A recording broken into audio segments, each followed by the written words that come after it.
এই ধরে কোন যায় না যাই গত বছর 3 বিঘা আলু লাগাছেন তাই 2 বিঘা লাগান, যাই 10 বিঘা লাগাছেন তাই 8 বিঘা লাগান, 2 বিঘার কাম কমে দিয়ে এই 2 বিঘা 17 মাস কাজ করে টাকা দিয়ে পয়সা দিয়ে আমার শ্রম দিয়ে মেধা দিয়ে যোগ্যতা দিয়ে এদেশের মাটিতে যারা ইসলামের প্রচার এবং ইসলাম কায়েমের আন্দোলন করবে, আল্লাহর ইজ্জতের কসম টুটি টুমরো বাংলাদেশে ইসলাম কায়েম হবে ইনশাআল্লাহ।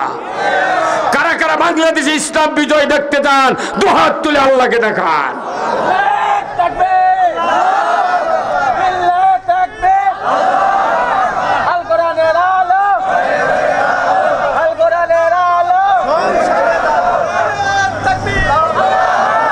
তাহলে আমরা আমাদের আজ 54 বছর হলে দেখতেছি খালি মানুষের আইন, কথা ঠিক কিনা? আমার বয়স এখন 66, কত আমার বয়স এখন 66 বছর বয়স, আমি একজন মানুষ 66। আমার বাপ মারা গেছে 103 বছর বয়সে, তাহলে 66 আর 103 কত হয়?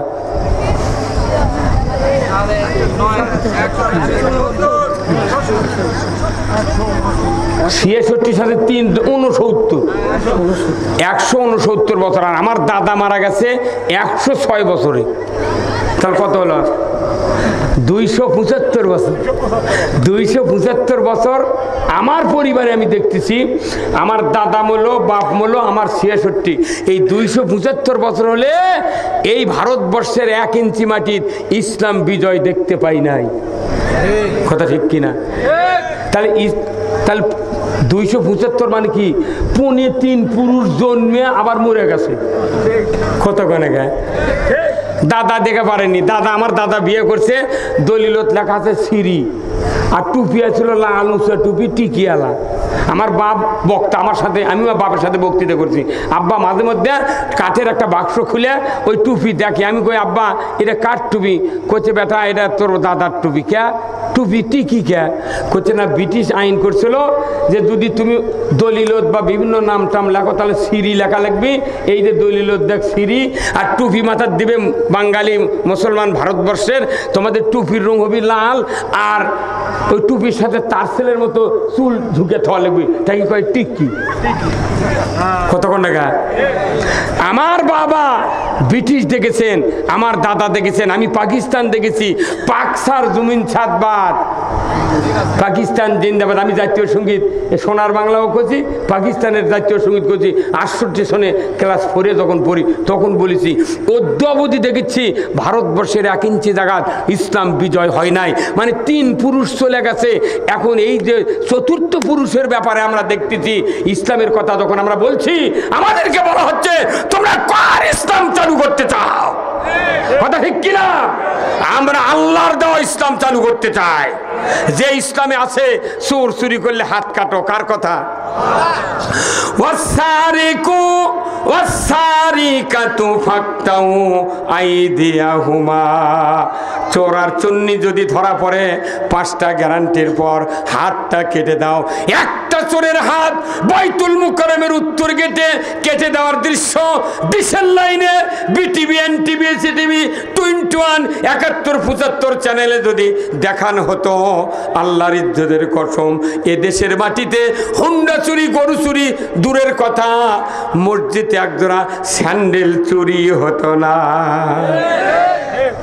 তার চোরের আইন কায়েম হলো, চুরি হলো না, এটাই সোজা না সারা জীবনে চোরক জেলত পালা সোজা?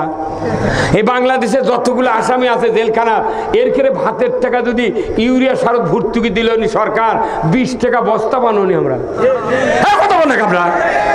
আপনি যদি আল্লাহর আইন না চান, আপনি যদি আল্লাহর আইন না চান, তাহলে ভোট যদি না দেন, আল্লাহর আইন কি এমনি চালু হবে? ওরা আবার এই আল্লাহর আইন চালু হবে এই ভয়ে ভোটের দরজা বন্ধ করে দিয়া দিনের ভোট নাচত মারছে, কথা কোনা খেরা? ওরা জানে নির্বিঘ্নে সুষ্ঠু ভোট যদি দিই আমরা ভোটই পাবো না, জামানত কারু ফেরত আসবে না। সেই জন্য কায়দা করে এগুলো করেছে রে পাগল, আপনি বুঝতে পারছেন না। আর আমাকে মনসিরা করছে কি, যারা না আল্লাহ আইন চায় তারা আবার টাকা ওরকুক আবার ভোট দিচ্ছে। একটা ভেড়ার দাম 6,000, একটা খাসির দাম 20,000, একটা গরুর দাম 3 লাখ টাকা। এতগুলো গরু খাসি ভেড়ার কত দাম? আর মানুষের বডির দাম 270 কোটি টাকা। এই 70 কোটি টাকার বডি এলা এই এত টাকা দিয়ে আল্লাহ বানালো, এই মানুষক সব পার ফিরি দিল। আল্লাহ কলো তুমি আমার দিন কায়েম করো। এই দিন কায়েম যখন হবি ভোট দিয়া, তখন টাকা খায়া ওই ভোট দিল আর একজনা। হ্যাঁ, কথা বললেন না? আবার ভোটের দিন 4টার সময় চেয়ারম্যানের কাছে যা করতে, চাচা এখনো কালি ভরায়নি, মানুষ আরো হাফ কেজি খাবি। ভাই না মনে করছেন ভোট পেতে বাজে কাম। কোরআনুল কারীম সূরা মায়দার 8 নম্বর আয়াত আল্লাহ তাআলা বলছেন, কি হতো, কি করতে ভাই, কি হবে, কি করতে ভাই?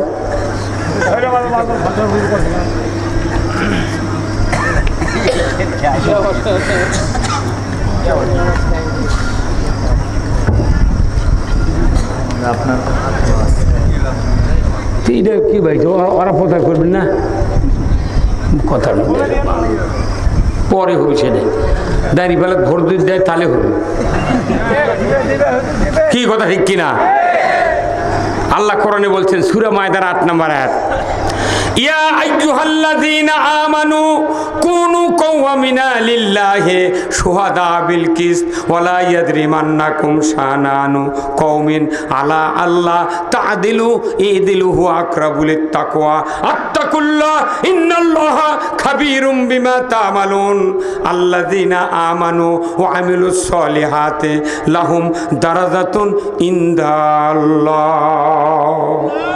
আমার আল্লাহ বলেছেন, ও পৃথিবীর ঈমানদাররা, তোমরা ন্যায়ের সহিত সাক্ষ্য প্রদানকারী হও, তোমরা ন্যায় বিচার করো।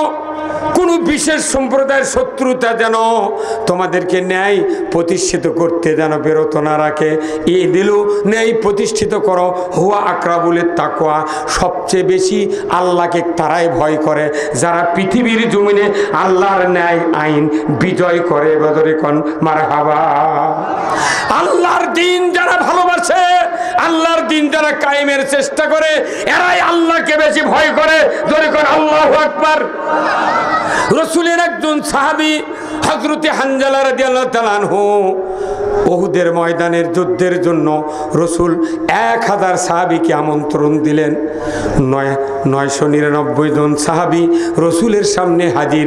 হঠাৎ করে একজন যুবক এসে রাসূলের সামনে সালাম দিলেন, ইয়া রাসূলুল্লাহ আসসালামু আলাইকা ইয়া হাবিবাল্লাহ, হুজুর আমি যুদ্ধের ময়দানে যেতে চাই।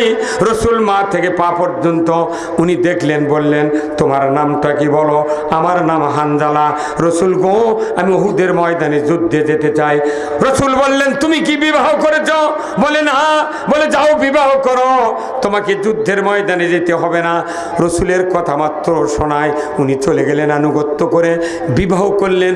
ওই দিনের ভেতরে রাত্রিতে বাসর সজ্জা উদযাপন করছেন। ভোর রাত্রিতে হাম্মাম খানায় গেলেন গোসল করার জন্য।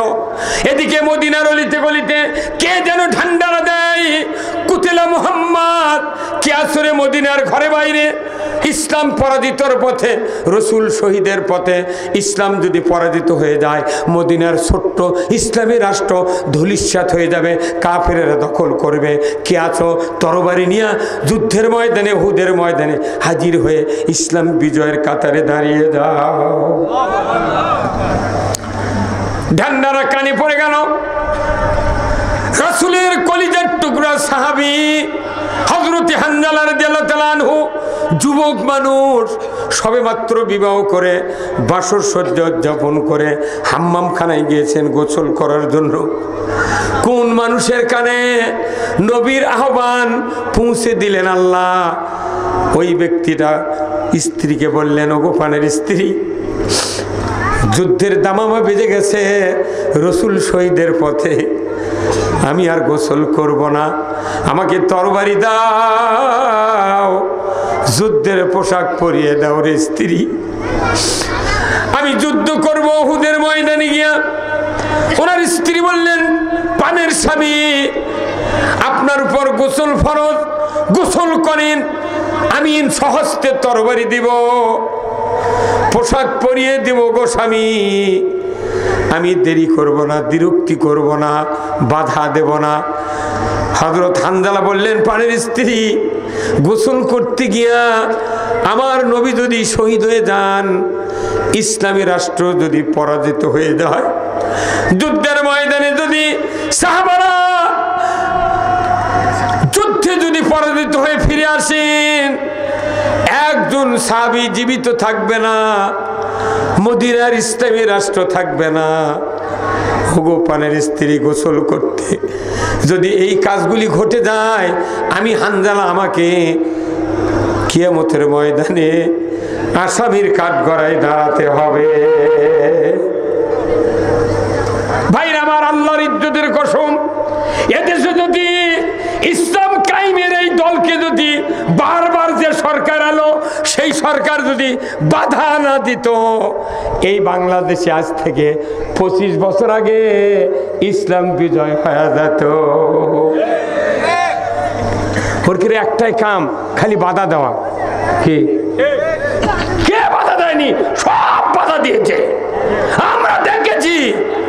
তারপরও যত জুলুম নির্যাতন হয়েছে, জুলুম দিয়ে, জেল দিয়ে, হামলা দিয়ে, খুন দিয়ে, ফাঁসি দিয়েও এই দলকে তখন আর বাধা দিতে পারলো না। শেষে এসে 1 তারিখে ব্যান করলো। কি করলো? ব্যান, নিষিদ্ধ। খালি নিষিদ্ধ করার সাথে সাথে আল্লাহ বুঝে পারলো, এই জন্য তো আমরা দেরি করলো। যে তুর্কিরাকে শেষ সীমানা না দেখি, যখনই 1 তারিখে ব্যান, 5 তারিখ 1:30 সময় করতে চলে যান। কতক্ষণ রে এ ভাই, কত বললেন না আপনি? এখনই বগলের তলে, হ্যাঁ কাম বাঁধেনি, আমাদেরকে খাওয়া যাবে না, অনাহারে থেকে কাজ করতে হবে। সাহাবারা বাসর রাত্রিতে গোসল না করে যুদ্ধে যাওয়ার জন্য তরবারি, গায়ের পোশাক চেয়েছেন স্ত্রীর কাছে। আমাদের স্ত্রী যদি এইরকম একটা খবর পায় যে আমার স্বামী যাচ্ছে, মিছিলত যাচ্ছে, গুলি করলি শহীদ হয়ে যাবি, কাল আমার বাপ জয়পুরহাট থেকে R15 কিনে এনে দিছে, তোক দেশে বিয়ে আমার সাথে, তুই এখনই কোনটি যাবো? খাজুরে গার সাথে বান্ধে তুই গান ময়না কুন্ডি যাচ্ছে, তুই তোকে আমি দেখনই না। হ্যাঁ, আর তারা নির্বিঘ্নে তারা চলে যান। স্বামীর আহ্বান শোনা মাত্রই হযরত হানজালার স্ত্রী যুদ্ধের পোশাক পরিয়ে দিয়েছেন। দুইজন আল্লাহু আকবার। তরবারি হাতে দিয়ে বলছেন, স্বামী, ও স্বামী, আপনি যান, যে মানুষের কথা বলেছেন ওই মানুষটা যদি মদিনা ইসলামী রাষ্ট্র কায়েম না করত, আমি নারী জীবিত থাকতে পারতাম না। রসুল যখন 13 বছর মক্কায় ছিলেন, ওই সময় শিশু নারী জীবিত কবর দেওয়া হয়েছে। কথা ঠিক কিনা? ও স্বামী, চলে যান, আর দেরি করেন না, চলে যান। যুদ্ধের ময়দানে নবীর তাবুর সাথে দেখা না করে হযরত হানজালা সদর্পে যুদ্ধের ময়দানে নেমে গেলেন। যুদ্ধ করতে করতে এক পর্যায়ে উনি শাহাদত বরণ করলেন। মদিনায় খবর চলে গেল, ওগো হানজালার স্ত্রী, তোমার স্বামী শাহাদত বরণ করেছেন, আমরা খবর পেয়েছি, তোমাকে খবর দিতে এসেছি। ওনার স্ত্রী চিন্তা করলেন, সর্বনাশ, আমার স্বামীর উপর গোসল ফরজ ছিল, ফজরের নামাজ পড়ে নাই, এই স্বামী শহীদ হয়েছেন, যদি তাকে এই অবস্থায় মাথুন করে তার শরীর নাপাক হবে, কিয়ামতের ময়দানে শাস্তির মুখোমুখি হয়ে যাবে আমার স্বামী। উনি মুহূর্তকাল দেরি না করে পাগল বেশি চলে গেলেন উহুদের ময়দানে রসুলের দরবারে। জোরে কন্যা মারহাবা। আল্লাহর নবীর সামনে গিয়ে বললেন, ইয়া রাসূলুল্লাহ, ইয়া হাবিবাল্লাহ, হুজুর, আমার স্বামী হযরত হানজালা আপনার হুকুম নিয়ে আমাকে বিবাহ করেছেন, আজকে রাত্রিতে বাসর সহ্য উদযাপন করেছেন, ভোর রাতে গোসলের ময়দানে গিয়া হাম্মামখানায় গিয়ে আপনার আহ্বান যখন শুনেছে, আমি শিকল দিয়া স্বামীকে বেঁধে রাখতে পারি না। ইয়া রাসূলুল্লাহ, আমি জানি শহীদ যারা হয় রক্তাক্ত অবস্থায় মাথুন করেনি। ইয়া রাসূলুল্লাহ, আমি আপনাকে খবর দিতে এসেছি, আমার স্বামীর উপর গোসল ফরজ ছিল, আমার স্বামী গোসল করে নাই, ফজরের নামাজ পড়ে নাই। হুজুর গো, আমাকে দিয়ে দেন স্বামীর লাশটা, গোসল করায় দেব, আপনি তারপরে মাথুন করবেন, দাফন করবেন, আমার আপত্তি নাই। রসুল বললেন, ওগো হানজালার স্ত্রী, আমার সাথে তো দেখা হয় নাই, তুমি কেমন করে বলছো? বলে, ইয়া রাসূলুল্লাহ, আল্লাহি, আল্লাহর কসম, আমি কসম করে বলছি, আমার স্বামীকে তরবারি দিয়েছি, আমি যুদ্ধের পোশাক পরিয়ে দিয়েছি। হুজুর গো, আমার স্বামী শহীদ হয়েছেন, একটু খুঁজে দেখেন না কোথায় আমার স্বামীর লাশটা পড়ে আছে। জোরে কন্যা মারহাবা। আল্লাহর নবী বললেন, ও আবু বকর, উমর, উসমান, আলী রে, তোমরা একটু দেখো না উহুদের ময়দানে কতজন সাহাবী শাহাদাত বরণ করে আছেন। যারা হজ করে এসেছেন এই হাজী সাহেবরা উহুদ প্রান্তরে গিয়ে দেখবেন উহুদের পুরা পাহাড়টা লাল। রসুলের দান মুবারকের রক্ত উহুদের ময়দানে পড়ার কারণে আল্লাহর কুদরতে উহুদ পাহাড়কে আল্লাহ তাআলা লালে লাল করে দিয়েছে। সারা পৃথিবীতে যত মানুষ হজ করতে আসবে দেখতে পাবে যে ময়দানে রসুলের দাঁত শহীদ হয়ে রক্ত পড়েছিল, ওই ময়দান লাল লাল দেখলেই রসুলের দাঁতের কথা মনে হবে। জোরে বলেন ঠিক কিনা? ভাইরা আমার, এক নয় দুই নয়, সমস্ত সাহাবীর লাশ রসুলের সামনে কাতার বন্দি করে শুয়ে দিলেন। ৭০ জনের ভেতরে ৬৯ জনের লাশ আছে, কিন্তু আল্লাহ রসুল দেখছেন। দেখতে দেখতে দেখতে দেখেন একজন সাহাবী যে শহীদ হয়েছেন স্বামীর আহ্বানে স্ত্রী তরবারি দিয়েছেন, পোশাক পরিয়ে দিয়েছেন, ওই স্বামী হানজালার লাশ নাই। রসুল একবার লাশের দিকে তাকালেন, শহীদদের দিকে, আর একবার আরশের দিকে তাকালেন। আল্লাহ বলেন, জিবরাইল খবর চায় আমার হাবিব, মুহূর্তকাল দেরি করো না।